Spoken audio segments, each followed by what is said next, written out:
Hi, welcome to a special episode of What in the World podcast. I'm your show host, Raisa Ganji, and welcome.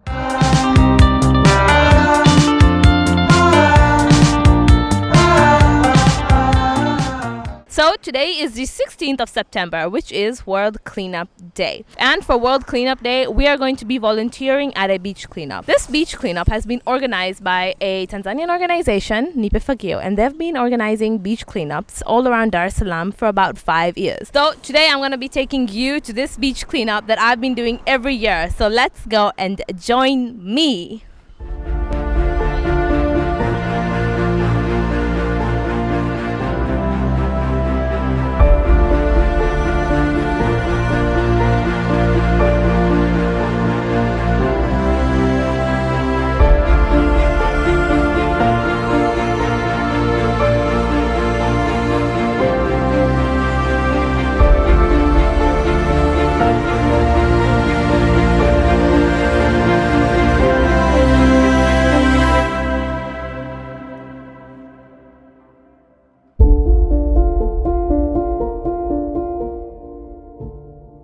Hi, I'm Raisa Ganji, the show host of What in the World podcast, and we're here with Anna, the executive director of Nipe Fagio. I'd like you to introduce yourself to our viewers first. So my name is Anna Rocha. I'm the executive director of Nipe Fagio here in Tanzania. We organize several cleanups. Some of them are at the beach, yes. Some of them are in community areas that are also not at the beach.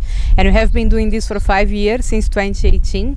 So we are the leaders of Let's Do It Tanzania. And we organize these massive cleanups every year for World Cleanup Day. We have been working on this for 10 years now. That's amazing. Compared to us, we started 3 months ago. So it's amazing that we are meeting someone from such an experienced organization. What can you say about what Nipe Fagio does in regards to climate change and pollution? So sometimes people don't realize, but waste management and climate crisis are two things that are completely connected. So if you look at the greenhouse gas emissions for Dar es Salaam, and there are some reports that we have, some that were produced by Nipe Fagio, but also other reports produced by other organizations that show that the main sector when it comes to greenhouse gas emissions in Dar es Salaam, and you can extend it to the whole of Tanzania, is waste. And so when you are actually addressing the issues that we have with waste mismanagement, we are also addressing the climate crisis. And inside waste management, you can find, for example, plastic. So plastic, as you know, is made of fossil fuels. The whole industry that produces plastics is the same industry that produces fossil fuels. And so that's obviously another linkage with the climate conversation. And if you think even about organic waste, one of the most recent reports and that people have been working very hard on is an understanding the methane gas emissions that come from mismanagement of organic waste, which is actually a very harmful gas that is increasing the climate crisis. What can you comment on the waste and waste management in Tanzania? So what we do is that we do these cleanups to raise awareness. So we bring people together so people can understand what is out there, can understand the amounts that we have out there. People can then also understand that not all kinds of waste are the same. There are different kinds of waste, and then they need to be taken care in different ways as well. If I am completely honest, even if you do a major cleanup, that doesn't solve the problem, because the problem that we have is a systemic problem, and so we need a systemic solution. What we need to be looking at is systemic change, and that's what Nipe Fagio works for. What we can see in Tanzania is that a lot of people say that you find this much waste all over the place because people don't have the right attitude, because people are throwing waste, and that is not true. The truth is that even if you have the right attitude, if you want to do things correctly, there is not a system in place for you to do it properly. And so we have been now for almost 5 years now, 4 years, implementing zero waste in Tanzania. So we have a whole zero waste system being implemented in low-income neighborhoods where people don't have access necessarily to proper waste management and everything. And in each one of those neighborhoods, by the moment that people have a system in place, people follow the system, and they do amazing. And so I personally believe that when people are given a good choice, they take it. And that's what the implementation of zero waste in Tanzania has been showing. The problem is that we don't have the systems in place. But by the moment that we find a way to put the systems in place, to make sure that people have an opportunity to segregate their waste at source, that people understand what the problem is, then magic happens, literally. How much of the waste that you find in the areas, how much of it would you say is recyclable? So when we do these events, we always do waste and branch audits. So we want to know how much waste is there, what the kinds of waste are there, and also who produces the waste. Because we also need to make sure that we have policy in place to avoid certain kinds of products to be produced in the first place, because they are going to become waste no matter what. So we have an annual report that we release every year, and the report this year is actually going to carry 10 years of data and 5 years of the World Cleanup Day. So that's a lot of data. We have like the largest amount of data on waste in Tanzania, the largest database, and we are going to release a report that shows what is all the waste that is there. In general, every time that we do a marine litter survey, every time that we do a waste and branch audit, what we find is that about 76% of all the waste that we find is plastic waste. And not all plastics are recyclable. On contrary, plastics is actually a hazardous material. As many of you may know, we have a lot of chemicals inside plastics, and sometimes we don't even know what chemicals we have inside because there is no transparency about it. And so plastics, when they are in the environment, it's a very big problem because they leak. And when they leak, they are basically contaminating everything. So about 76% of the waste is plastics. Now, in a situation like this that we have today, you very rarely can recycle much. You are able to maybe recycle about 10-15% of everything that you find and everything that you collect and you segregate. And that's because once the waste is already mixed together, once it's already dirty, then the recyclability decreases. In general, when you do zero waste implementation at the community level, what we find is that only about it's about 5, sometimes when we are very lucky, to 10%. It very rarely reaches 10%, so it's about 5-6% of the waste that can be recycled. And so we have recycling is not the solution to this problem.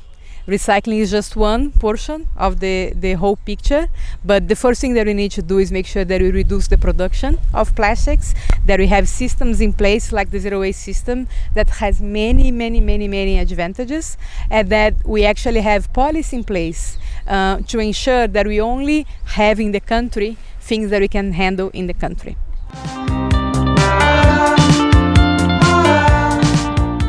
We'd just like to ask you a few questions in regards to World Cleanup Day and today's event by Nipe Fagio. So kindly, could you introduce yourself to our viewers? Hi, I'm Sakina Fatima. I am a volunteer from Al Muntazir International Seminary, Islamic Seminary, and I'm here helping clean up the beach. My name's Florida Edgar Raymond. I'm a youth ambassador of Nipe Fagio, and today is the World Cleanup Day, and I'm here at the Salenda Beach for cleanup. Hi everyone, I'm Somon. I study in Al Muntazir.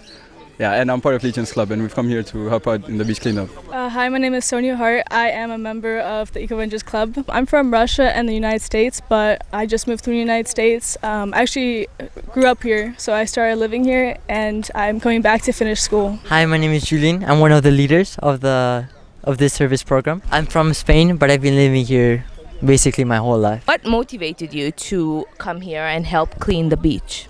Well, today our motto would probably be nature and responsibility. So mostly I would say that I am responsible to clean this earth because I would rather stay here in a good environment and community rather than getting diseases and having to move out I just want to keep my home safe. That's where I feel the safest. So if my home is clean, I will feel safe. Actually, I've always loved to take care of my environment, let it be home or the places that I work. I call myself an environment activist because I'm so passionate about changing the world into a better place, and I believe that taking care of the environment isn't the government responsibility. It is actually everyone's responsibility. So as individual, we have the role to play in taking care of our environment. I have a passion for environmental care and environmental awareness, and that is also what brings me into my school club Legions, and we're all here together to help out. Well, honestly, I just felt like I'm new here and I wanted to collaborate to the society, especially since there are so many different aspects that you can go to, and this seemed like such a good one, especially in our community, to attribute to. For me, I've been living here 8 years now, and I love the ocean, and seeing the ocean get so much waste and the beach is full of waste. And I feel like people think that, oh, you need to be part of an organization, you need to be in this, but it starts in your community. It starts at home, and I think that's how the change starts. I feel especially as youths, we have to give our part, we have to share the responsibility. What are your thoughts on the initiative by Nipe Fagio? How impactful is their initiative? Well, this is one of the best initiatives concerning the climate change staffs, and I think this will be it is very impactful, because every now and then we do the cleanups to make sure that we reach the zero waste thing, to make sure that our world is a better place to live. The best part of Nipe Fagio is that it involves youths, believing that youths have a bigger impact in changing the world. So you can see I'm the youth, and everyone who is here is the youth. We're believing that youth, we have a bigger role to play, making sure that our community are clean, the beaches are clean, so that we can have the better world that we want to see. Well, I think it's great. As soon as we got here, we saw so many different groups just all coming together and picking up trash. Now we can obviously see that there's so much less and it looks so much better. There are so many bags of trash. It's just crazy, but there's still so much work to be doing that we haven't even picked up or even noticed yet. We love the enthusiasm and encouragement everyone brought today, but we're obviously not going to stop climate change today. But if you think about it, one less piece of plastic in the world, that's how, if you start thinking like that, one less plastic, and you see all these bags, I'm getting more people involved, and I think that's what kind of brought me, like, it starts with us, with the youth. I don't see this as a very common thing that's done in Dar es Salaam. So the fact that they're doing it and bringing these many people around it's a thing in itself, and I feel like that is making a big impact in environmental care in Dar es Salaam and in Tanzania especially. It's something that's worth your time. It's something that benefits you and the people around you and the people that will come after you. So yeah, it is 100% worth it. The plastic that we found over here, definitely, like, there's a lot of potential for it to be recycled. It's good that it's getting removed from the beach. Probably I would first say is the beach cleanups are very important, obviously. That's why we have so many communities doing it. It not only keeps the beach clean, it keeps the, let's say, the name of Tanzania, or mostly the attractions of Tanzania, cleaner. We want to keep our natural sources like good and clean. So it's like mostly for like a good cause. What can you say about climate change in Tanzania's perspective? How aware are the citizens of Tanzania on climate change, and how Tanzania has responded to climate change? Not everyone is aware of the climate change crisis. Most of the people think that climate change is not happening here, and other people think that climate change is not yet here, because they are not able to see like the real bigger impact of climate change. But in a real sense, we can see the global warming in Dar, we can see drought, we can see we have shortage of rainfall. So people really need to understand and wake up and know that climate change is really here, and really have to take action against climate change so that we can attain climate justice. As Tanzania, I'm glad that the government is doing an initiative globally and nationally to make sure that they fight against climate change, to make sure that we all attain climate justice. I've also been in one of the climate change workshop in Nairobi, held by Pan-African Climate Justice Alliance, and it was really nice because as African countries we get to learn on how climate change is really affecting our countries, and what are the initiatives we really need to take urgently to make sure we fight against climate change to attain climate justice. In the US, not as many people talk about climate change or as trash being around or anything, but there are certain landmines with healthy growing grass and greens over it, so they contribute quite a big amount, but I feel like there's still so much work to be done and so much more awareness that we have to raise. In Spain is more regulated. There's more restrictions, obviously, so you don't see people throwing trash in the streets or in the beaches. But people are not aware. They don't know, like, a lot of people are like uneducated, like about climate change. A lot of people don't believe in climate change. So like because the government is putting the restrictions, but they don't know what actually like the meaning behind this. Like if you throw a plastic, and the thing with climate change, you really cannot notice it right now. Like you cannot see the impact, but very slowly. Weather temperatures are going up. Water sea levels are starting to rise. The ocean water is becoming more acidic. Corals are dying, and I think that's people don't really see the bigger image. They just see it's just climate change is just picking up the waste from your beach. It's just getting a little harder. Yeah, exactly. It's getting a little harder, you know. But I think it's all about raising awareness. That's key, and really explaining people that we're accelerating the process. For now, we're in terms of waste management, we have a shredder machine. And so we're trying to shred the plastic into little pieces and then melt it into molds, so we can do tables, we can do keychains, and then it depends, we can sell that for fundings and give it to AfriCraft, our community partners as well. We're also planning in like my football community. I play in this pitch where everyone just throws their bottles afterwards. So we want to imply our recycling system, which is we have so many lockers. So we're just cutting them and doing different plastic types. So PET, LDPE, which because different types of plastic are used for different things. We're starting in the community. We're starting first in our community and see what we can do better. But we want to raise more awareness. We want to go to more speeches about recycling, how is it going to impact, how you can use different products. How would you say climate change in your own language? Luchamos por el cambio climático. Luchamos por el cambio climático, yes, in Spanish. You said you're the leader of your club. What have Eco-Vengers been doing to combat climate change, to help in the fight against climate change? So for now, we're in terms of waste management, we have a shredder machine. And so we're trying to shred the plastic into little pieces and then melt it into molds, so we can do tables, we can do keychains, and then it depends, we can sell that and give it to AfriCraft, our community partners as well. We're also planning in like my football community, so we want to imply our recycling system and doing different plastic types, so PET, LDPE, which because different types of plastic are used for different things. We want to raise more awareness. We want to go to more speeches about recycling, how is it going to impact, how you can use different products. So thanks. So Salman, you said you're part of the Legions Club. You're rocking your own merch, yeah? What does your club do?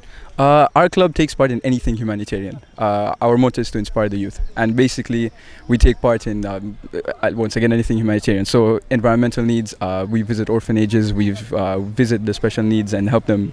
Yeah, that's like a summary for exactly what we do, but it's far more extensive than that. Thank you so much, and do make sure to follow us on Instagram and LinkedIn. We're there. Click the links in the bio.